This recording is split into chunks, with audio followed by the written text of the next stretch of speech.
The tradition of offering last meals to those on death row has a rich history. Let's explore its origins, controversies, and the psychological implications of these final meal choices. It was believed in ancient times that the final meal would prevent the person's spirit from returning to haunt the living. Over time, this practice has evolved and brought along its own peculiarities and controversies.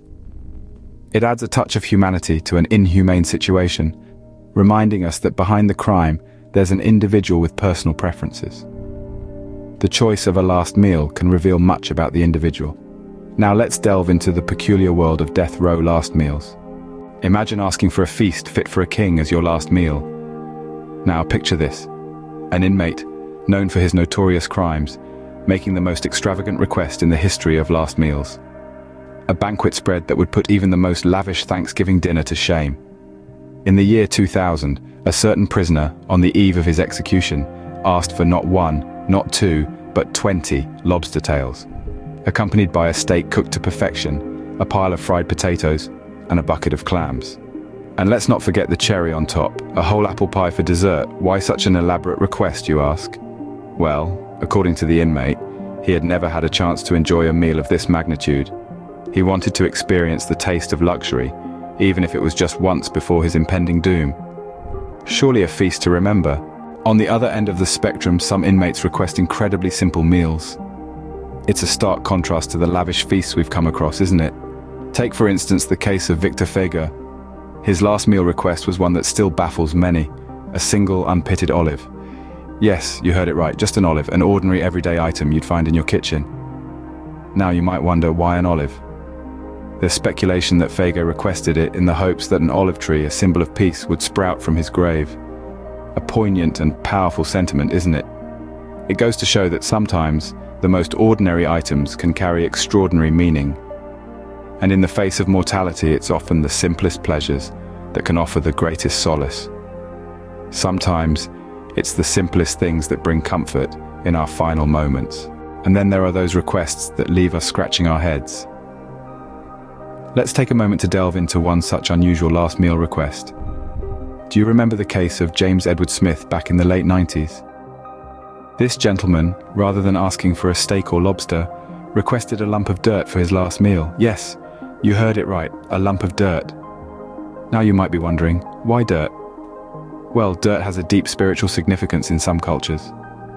Smith was a practicing voodoo priest and believed that consuming dirt would allow his spirit to move on and protect him in the afterlife. However, his request was denied, and he ended up with a cup of yogurt instead. Speculating on his choice, some might see it as a final act of defiance, others as a testament to his deep-rooted beliefs. A strange choice indeed, but who are we to judge? Some last meals carry a deeper meaning, a symbolic message. Let's delve into an instance of such a case. Picture this: a prisoner on death row requested a single olive with the pit still in it as his last meal. On the surface, it may seem like an odd choice, but the olive carries a potent symbol of peace and reconciliation. This simple yet profound choice was meant to convey a powerful message. The olive is a universal symbol of peace, an invitation to reconciliation. By choosing this as his last meal, the inmate seemed to be extending an olive branch, not just to his immediate world, but to the universe at large. The trivia here lies in the pit. Upon the inmate's death, the olive pit was found in his pocket, indicating his hope for rebirth and peace in the afterlife. A final meal, a final message. A final message, conveyed through a meal. Not all last meal requests are granted. Now, this might come as a surprise to some, but there are indeed regulations around these final culinary wishes. One such case that stands out is that of Lawrence Russell Brewer. This Texas inmate asked for an extravagant meal, from 2 chicken fried steaks to a triple meat bacon cheeseburger, a pound of barbecue, a pizza, and a pint of ice cream. But here's the twist: he didn't eat a single bite of it. This act of defiance led to the state of Texas abolishing the special last meal request entirely.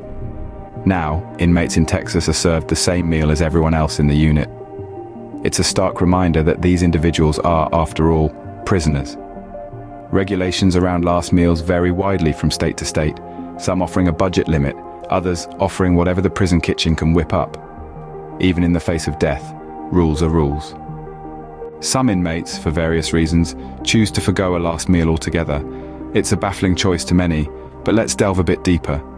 There are instances where prisoners, faced with the impending inevitability of their fate, lose their appetite. For others, it's a final act of protest, a refusal to partake in the system that's ending their life. Take the case of a certain inmate who, when asked about his last meal, simply replied, "None." His refusal was a silent statement, a last stand against his sentence. Then there was another who, instead of requesting a meal, asked that the money allocated for his last meal be donated to charity. A final act of goodwill, perhaps? Or a last-ditch effort to leave a positive mark on the world? In the end, it seems, food can seem trivial. The tradition of last meals has not been without controversy. This ritual, rooted in ancient customs and carried forward into the modern era, has sparked heated discussions across the globe. On one side of the debate, proponents argue that the practice of granting a last meal request demonstrates a sense of compassion and humanity, even in the face of impending execution. They believe that it symbolizes the acknowledgement of the inmate's inherent human dignity, regardless of the crimes they have committed. There's also the belief that this tradition serves a practical purpose. Some suggest that a last meal might offer a sense of closure, allowing the condemned to meet their fate with a semblance of peace. Others posit that it could be a tool for maintaining order within prison walls, reminding inmates that even in their final moments, they can be treated with a degree of respect. But not everyone sees it this way. Detractors of the tradition argue that it is an unnecessary privilege, especially when considering the heinous crimes these individuals have committed. They question why society should extend such courtesies to those who showed no respect for their victims' lives. Critics also point out the potential for abuse. There have been instances where inmates have made extravagant or outrageous requests, seemingly taking advantage of the system. This has led some to question whether the tradition should be modified or even abolished altogether. The debate surrounding the last meal tradition is multifaceted and complex, much like the criminal justice system itself. It's a reflection of how we view punishment, mercy, and what it means to be human. It's a conversation that extends beyond the prison walls and reaches into the heart of our society. And so, the last meal continues to be served, a final act in the narrative of those on death row.